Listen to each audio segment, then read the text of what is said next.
Hello students, मैं हूं शिवाली और आप देख रहे हैं knowledge plus YouTube channel.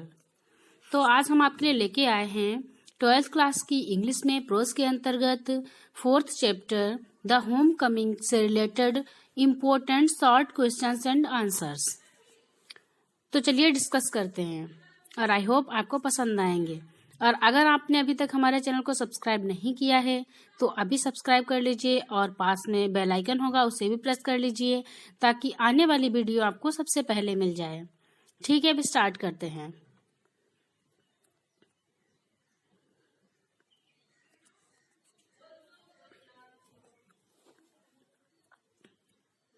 Right the character of Fatik in brief. Write the character of Fatik in brief. Fatik का चरित्र चित्रण कीजिए। संक्षिप्त में फतिक का चरित्र चित्रण कीजिए। तो इसका आंसर है Fatik was a typical 14 years old village boy. Fatik 14 वर्ष का एक विचित्र प्रकार का लड़का था। He is total nuisance lazy and disobedient boy. वह बहुत आलसी, अवज्ञाकारी एवं शरारती लड़का था। He never went to school and spends whole day flying kites, swimming in the river and doing mischief.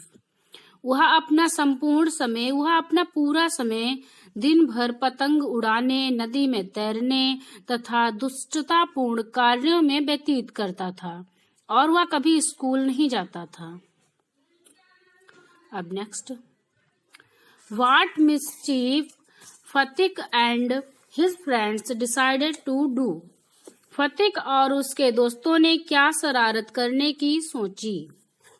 तो इसका आंसर है फतिक was the leader of his gang.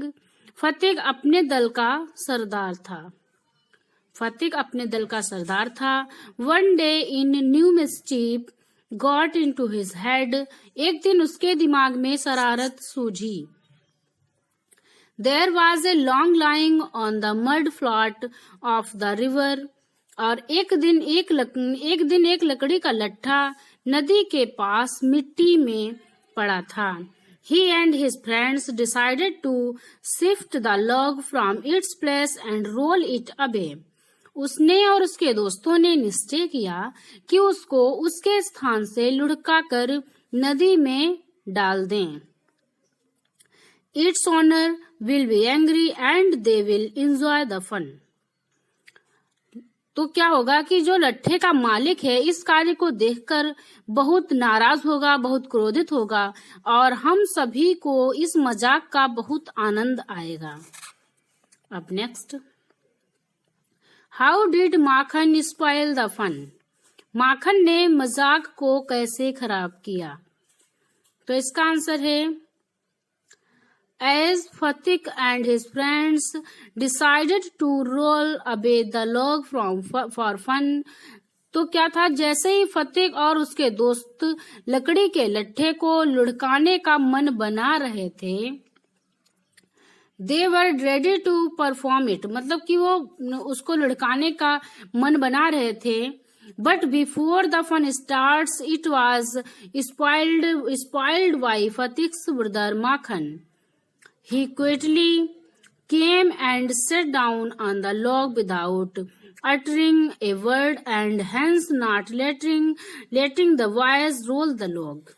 उससे पहले ही यह मजाक शुरू होता, उससे पहले ही फतिक का भाई माखन शांति से आकर बिना एक शब्द बोले लकड़ी के लट्ठे पर बैठ गया और उन्होंने लकड़ी के लट्ठे को पानी में लुढ़काने की प्रक्रिया पर पानी फेर दिया। मतलब उसने क्या किया कि उन लोगों ने जो प्लान बनाया था उसको असफल कर दिया। उनका यह मजाक पूर्णतः क्या हुआ, ध्वस्त हो गया, मतलब पूरा खराब हो गया। अब next, who did arrive at Fatik's house? तो क्या है, फतिक के घर कौन आया? Who did arrive at Fatik's house? Fatik के घर कौन आया? तो इसका आंसर है a stranger who was Fatik's maternal uncle Bishambar came to Fatik's house. एक अजनबी व्यक्ति बिशंभर फतिक का चाचा था जो फतिक के घर आया था। फिर है who had gone away after Fatik mother's marriage and he also started business at Bombay।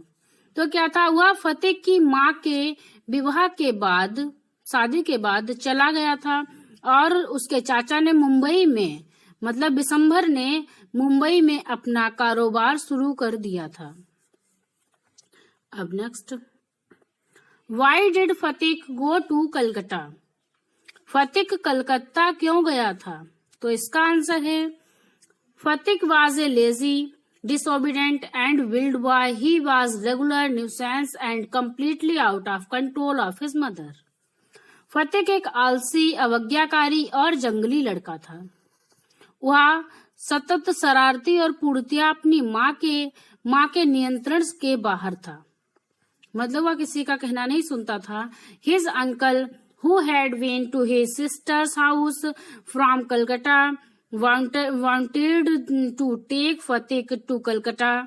तो क्या था, एक बार उसके चाचा कलकत्ता से अपनी बहन के घर आए और उन्होंने स्वैच्छिकता से फतिक को अपने साथ कलकत्ता ले जाने का प्रस्ताव रखा। He told her that he would be educated। उन्होंने कहा कि वह उसे पढ़ाएगा, वह उसकी वहां पढ़ाई करवाएगा।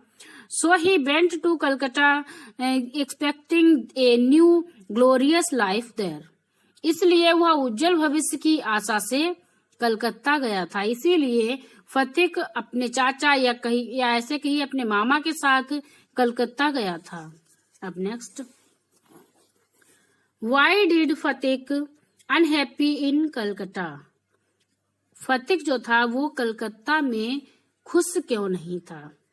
तो इसका आंसर है Fatik was sent to Calcutta by the permission of his mother.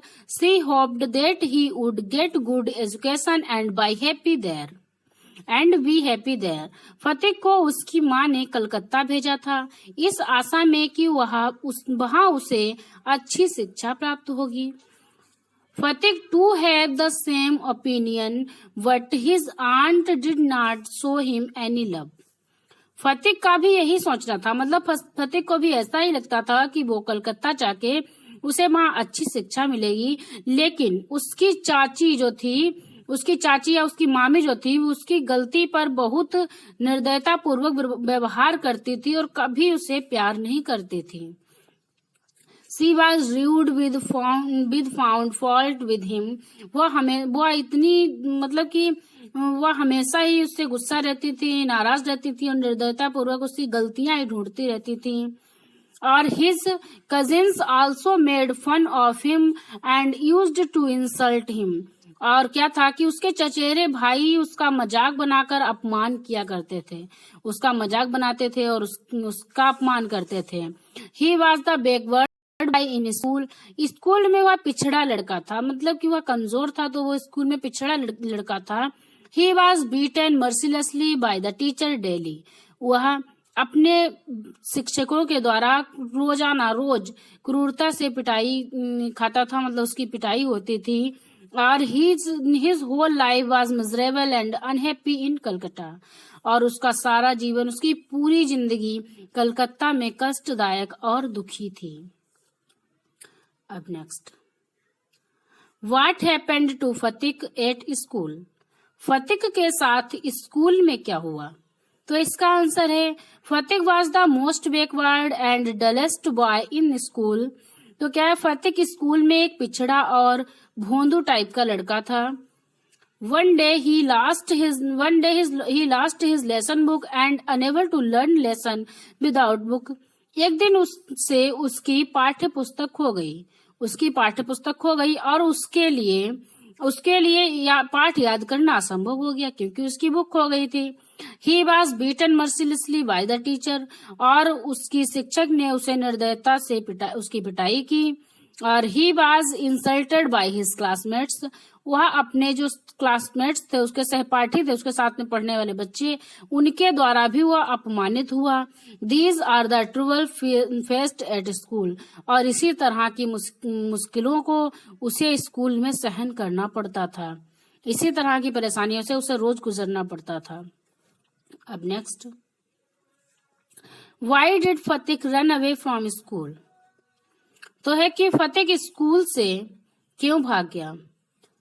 यहाँ पे होगा कि why did Fatik run away from home, Fatik अपने घर से क्यों भाग गया। तो इसका आंसर है he was despised and insulted every now and then his cousins also made fun of him. हर समय उसे अपमानित व निंदित किया जाता था। At school he was not good, school में वो अच्छा नहीं था। He was backward in entire school, वह पूरे स्कूल में पिछड़ा हुआ लड़का था।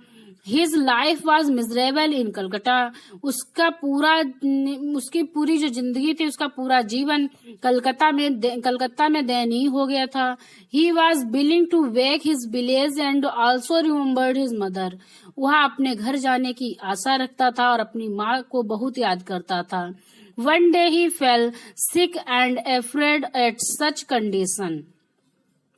तो क्या हुआ कि एक दिन वह बीमार हो गया और अपनी हालत से चिंतित था। वह इतना बीमार हो गया कि वह अपनी हालत से चिंतित था। So he ran away from home. इसलिए वह अपने घर से भाग गया था, अपने मामा के घर से भाग गया था। अब नेक्स्ट है Who did come to see फतिक? फतिक को देखने कौन आया?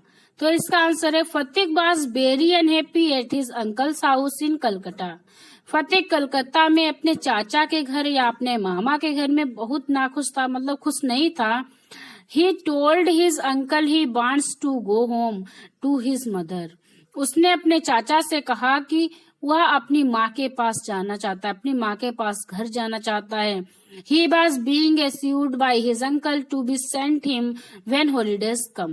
तो उसके मामा ने उसे विश्वास दिलाया, उसे आश्वासन दिया कि छुट्टियां आने पर उसे घर भेजेंगे।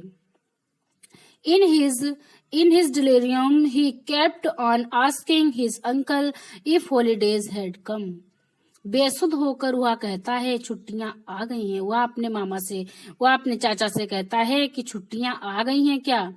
तो क्या होता है, Finally, his mother was called upon him. She arrived in time to see her son dying.